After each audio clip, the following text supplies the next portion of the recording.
Hey guys, so this is the look I created based on Jasmine Beauty's tutorial. This was actually quite difficult for me because I have hooded and deep set eyes, but I still gave it a try. So I just used the LA Girls Orange Corrector to address the pigmentation and under eye dark circles. I don't really need it for the dark circles. I don't have too much, but I have a lot of pigmentation around my mouth. So I usually use a orange corrector or a concealer no matter what. And then I went in with the Fenty Beauty's foundation and I just stippled it in a I'm just patting the foundation into the skin. I'm not rubbing it or I'm not moving it because the corrector underneath is gonna move.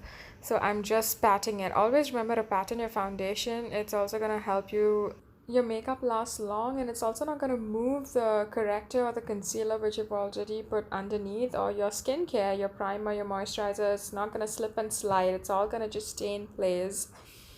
And then for the contour, I don't know what I used. I think I used an LA Girl concealer, but I didn't really go into depth into the contour in this video. Maybe I'll do it in another video.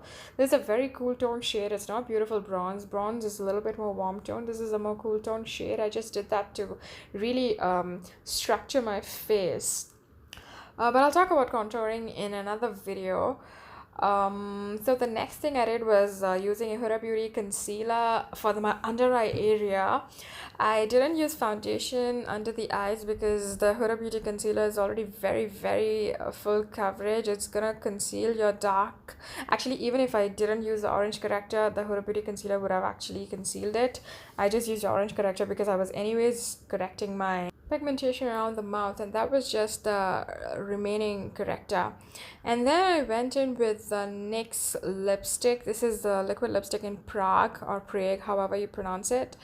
I'm using that as a blush. This is just to add some color back into my face. I am gonna anyways be going in with a real blush later on.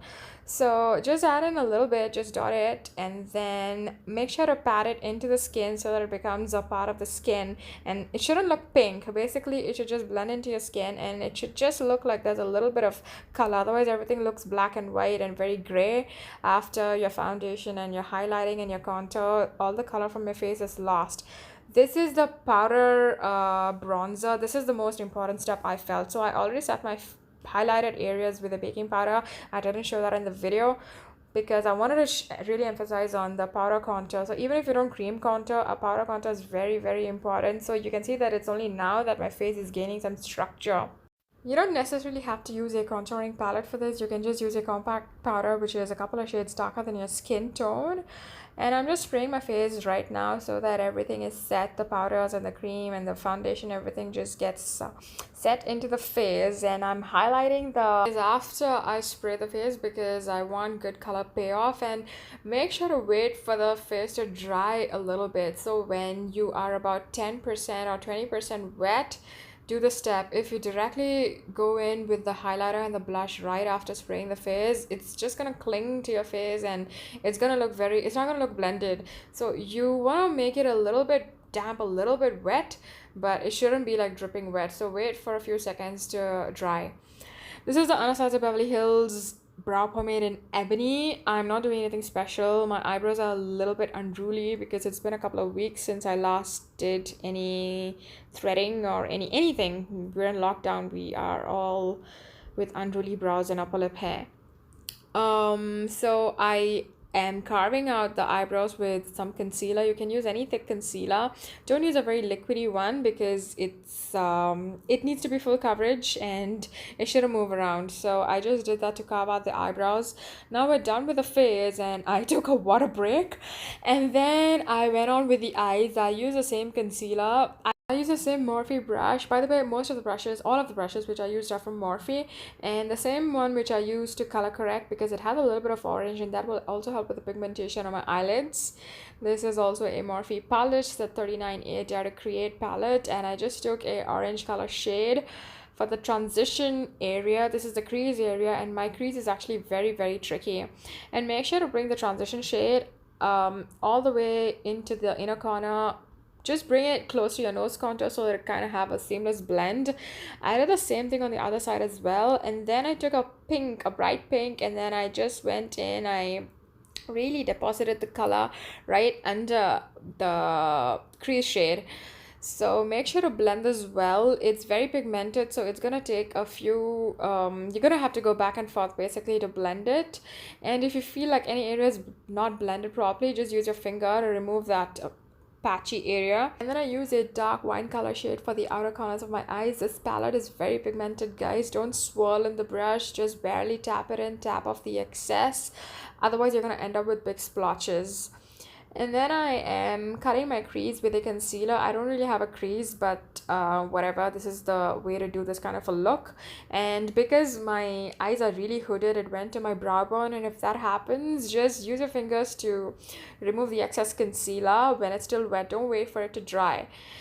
And once you put on the concealer, make sure to blend the edges. It's very important to blend the edges. Otherwise, you're gonna end up having harsh lines. Always remember to blend the edges. This is just you can use any shade for the lid color. You can use gold, you can use brown. This is just a shimmery bronzy gold shade. And then for the inner corners, I used another palette because I couldn't find a light enough shade like this. This is also a Morphe palette. I think it is the 35F Fall of Frost palette. This is for the inner third of the eye. Again, remember to blend the transition area, because if you don't, you're gonna have lines and it's not gonna look good. This is the Galactic pencil, which I've been using in every single video of mine. I really like this. I'm probably going to use it until I finish it. I use this as my waterline, and then I took a black color just to add a little bit more of intensity, like a little bit more of depth in my outer corners. Again, it's very pigmented, so be very careful. Once you add a little bit, make sure to blend it outwards, because you don't want a blotch of darkness in the outer corners and then nothing. Make sure to blend it. It has to be a smooth blend, because it has to always fade away like that. Be very, very mindful of that. This is the Inglot gel liner in number 77. I started off with the inner corner wing because that's the most difficult part. I thought I'd just get it done with. I'm using a very thin Morphe brush. I think it's the Morphe M. I don't remember the name. I'll show you guys later. And then I just drag the liner from the inner corner to the outer corner. I did mix a little bit of Duraline with this because it really gets dry very quickly. Even after using the Duraline, it dries very quickly. So I am actually smudging the liner. If you want to go in for the smudge look, smudge it as soon as you put in the liner. Don't wait for it to dry. But if you want the defined wing, then you don't have to smudge it. But this was the look I was going for. So as soon as I put in the liner, I just smudged it, and then I added a little bit of brown shadow underneath my waterline to give it a little bit bold, to make it a little bit more bold. This is the Morphe M2501 brush. It is very thin, so you can actually get the thin wing for the inner corners and the outer corners. I use the Ardell lashes. I usually don't use lashes and glitter for my looks, but today I thought I'll go all in. This is the Urban Decay's heavy metal glitter in Midnight Cowboy. I just used the glitter on the outer half, like the second half of the lid. I didn't go all the way inside because I didn't want to take away from this makeup look by just smashing on glitter all over the lid. This is just for the added bit of sparkle, right? So I added in more highlighter because I really wanted the highlighter to show up in pictures. So I'm doing this look for the sake of Instagram, right? I'm not going anywhere. If I was going anywhere, I wouldn't be like smashing on highlighter and blush all over my face. But I really wanted the highlighter to pop in pictures. You can skip the step if you want. And even for the brow bone highlight, I didn't use a regular highlighter because I really wanted it to pop. I used the Huda Beauty's Rose Gold texture shadow from the Rose Gold palette, that one, because there's a little bit texture and has a little bit of a grain to it, and it would really show up in pictures. I would not use this on an event.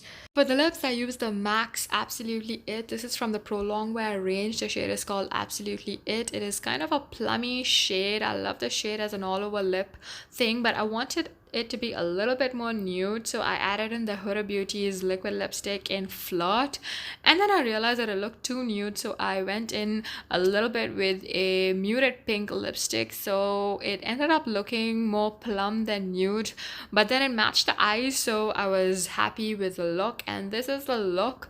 It is kind of burgundy-ish, it has glittery eyes, half cut crease, way out of my comfort zone, very grand. If I was wearing nice clothes, you know, a nice hairstyle, then this can actually be a look for an event or an engagement. But this is the look, guys.